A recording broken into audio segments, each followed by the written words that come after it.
I am Tawny, the owner of The Hair Mama, and I started this business 4 years ago. It just kind of fell into my lap. I own journey and story with hair loss, and it's something that I never really thought that I would be doing, but here I am. And 4 years ago, I started this actually in my kitchen at the time, and it's grown to be what it is now. And yeah, so I'm the hair mama. I named myself that just kind of like funny, and never thought that it would be like an actual business. And yeah, so it kind of stuck, and here I am. I've struggled with hair loss pretty much since my late teens, like early 20s. And I started doing hair in my 20s. And I started noticing that my hair was thinning up top, kind of receding, and then the part kept growing. And I was later diagnosed, it was like in my early 20s, with polycystic ovarian syndrome, or people know it as PCOS. And it actually ups your testosterone levels, causing male pattern baldness. So I was, working in the salon at the time, got some cool male pattern baldness going on. And so, kind of started my journey with like extensions during that time. Late 20s, early 30s, pregnancy, hormones, all those kind of like changes in my body just amplified my hair loss at the time. Still, I was wearing extensions and had no idea about wigs or toppers or anything like that. 35, I was actually diagnosed with kidney cancer. And I did not have to have chemo or radiation, but the trauma alone on my body, my hair was just falling out everywhere. And so at that point I was desperate. And so I went on a journey to try to find like a wig or topper. I didn't really know anything about it. So I started visiting some local wig stores, a little mortified at what my options were. And I don't know, it just kind of struck something in my heart that I was like, okay, this is what women have to choose from. And I was like, it kind of sucks. Like, you're already like losing hair and you feel ugly, and then like an ugly wig too. Like, that's not cool. So the light bulb kind of went off, and I was like, I can totally make really awesome, like trendy, realistic pieces for women. And so that's kind of where it was born and birthed. And I just started like researching it more, wearing wigs myself, started a community on Facebook. And then over the next couple years, it just kind of became a business. Through my own struggles, it's just really helped so many people in the process. And I feel like we've kind of created like something really cool and unique here. And wigs are becoming more like a thing, like more mainstream and accepted, and they're kind of a fun accessory too. The thing with extensions is you feel like amazing, you feel beautiful, but at some point the extensions have to come out. But what ends up happening is traction alopecia, which causes like balding at the spot where the extension is.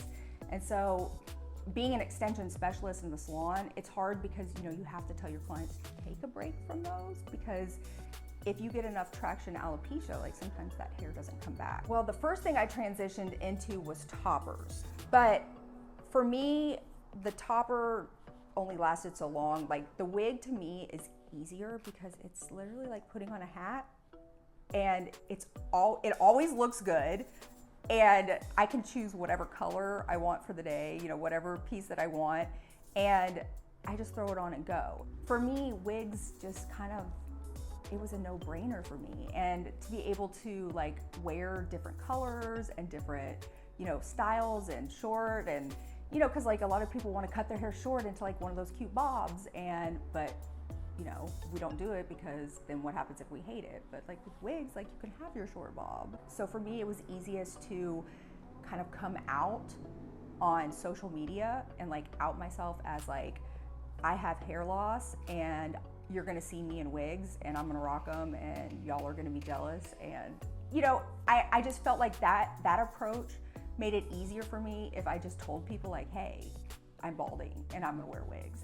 And when I did that, it was like such a like freeing experience. And then I just started having all these women like messaging me telling me, oh my gosh, I struggle with hair loss too, or I've been wearing extensions and my hair's falling out and I don't know what to do because I want to take them out. And the amount of messages that I was receiving from women like all over like the world was insane to me. And they were like, thank you so much for like, you know, kind of like coming out and talking about this, because it is such a like taboo subject. And a lot of women like never thought about wearing a wig or never thought about wearing a topper, because it's always been like this taboo thing for like old ladies, or, you know, wigs are gonna look fake or, you know, ugly. And so I don't know, I think that just through my own like struggles and through my own journey and wearing wigs and women seeing that and seeing that like I looked good and I looked like still cool and trendy, I don't know, it opened up a whole new like world for people. And people started then talking about hair loss more. And then I had social media groups that were like growing and eye-opening to me to see that many women struggle with this. And it's not just cancer, it's not just diseases that people are losing their hair from. Like, you know, it can be something as simple as traction alopecia from extensions. It can be just genetically they have less hair. It can be that they just want to wear something different and they can't color their hair because it's going to fall out. You know, so there's like all these different reasons for women wanting to wear hair and have hair pieces. And I think that the more that we talk about it and the more normal it becomes, that more and more people are going to start wearing hair, and it's really not that much different than wearing extensions. The main questions that we get is like, you know, is a wig, is it going to look real? Is it going to look like scalp? Is it going to, you know, it's hard for us to, as women, wrap our brain around some of this wig stuff. And when we start and we're new, it's like terrifying. And women are scared to, you know, do anything drastic like a wig because, you know, the main concern is it gonna look real?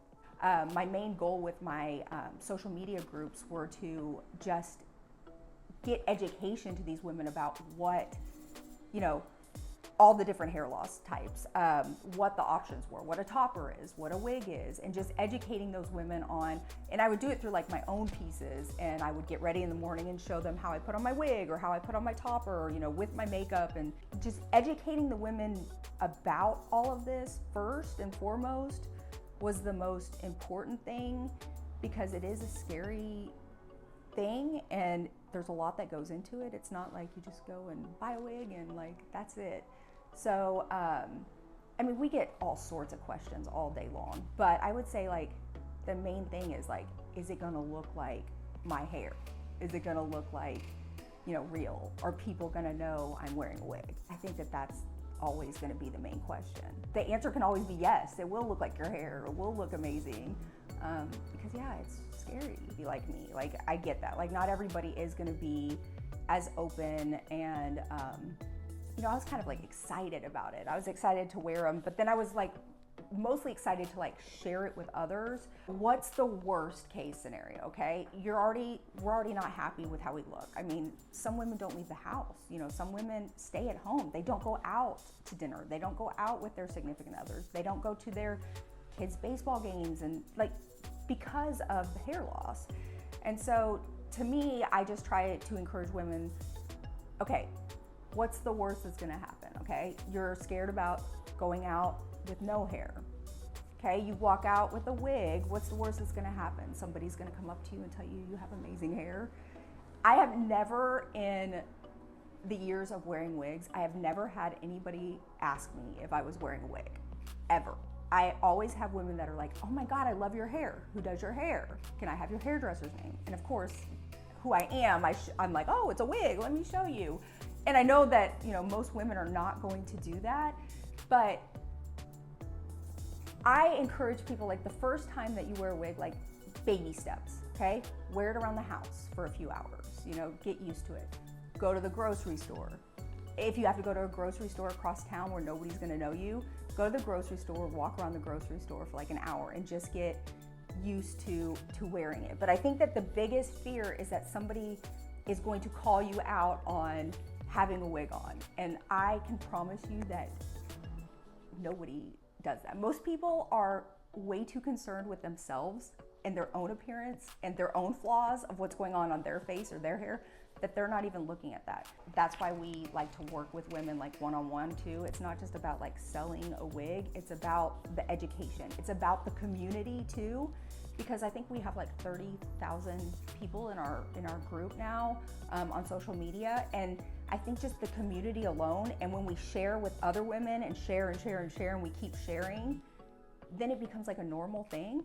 And then when you have that community and it's all normal, the women in that community actually like are really excited about wearing wigs and really excited about showing their wigs and showing where they got it from, who they got it from, how they had it colored, how they had it cut. And then it becomes like a thing where it's like we're all excited about the wig wearing and we're all excited about sharing our wigs and sharing all the new things that are out and all the new, because there is so many things out now. And the Kardashians wear wigs and, you know, they rule our world. So if the Kardashians can wear wigs, you know, all of us, you know, can wear wigs. And, you know, spreading the word and getting it out, because if we don't talk about it, then it stays taboo. I wear a wig every day and I have a lot of my own personal wigs, but we make a wig here and it's called our pony wig.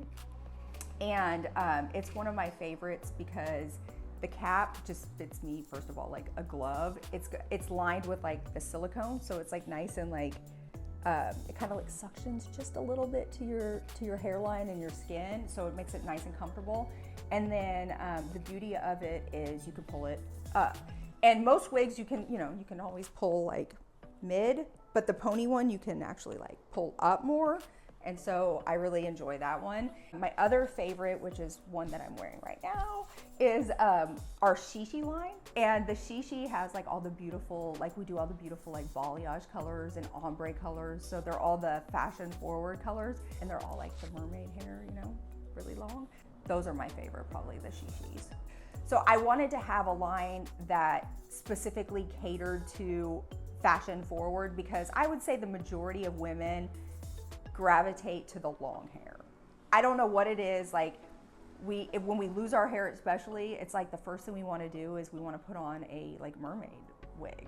And because like for me personally, like my natural hair would never get that long, and you know the only way I could get it that long was extensions. So I of course had to have a line that was extra, more of that like, you know, luxurious Kardashian feel, you know, all the cool colors, the trendy lengths, the trendy, you know, blunt blobs. But I also knew that not everybody was gonna want something like that. So that is our best-selling line by far, is the Shishi, because of it being trendy and fashion forward. But, you know, we also cater to, you know, other people that are looking for more, you know, classic styles. There's just something about it, and like everybody that puts one on, like you just like feel sexy and, you know, beautiful. And it's all about empowering women to feel sexy and beautiful. It's like crazy how much of a difference like just hair makes, just wearing an outfit. And it's so true. Like I just put the wig on and go, I'm like, whoa, okay, I'm feeling myself now.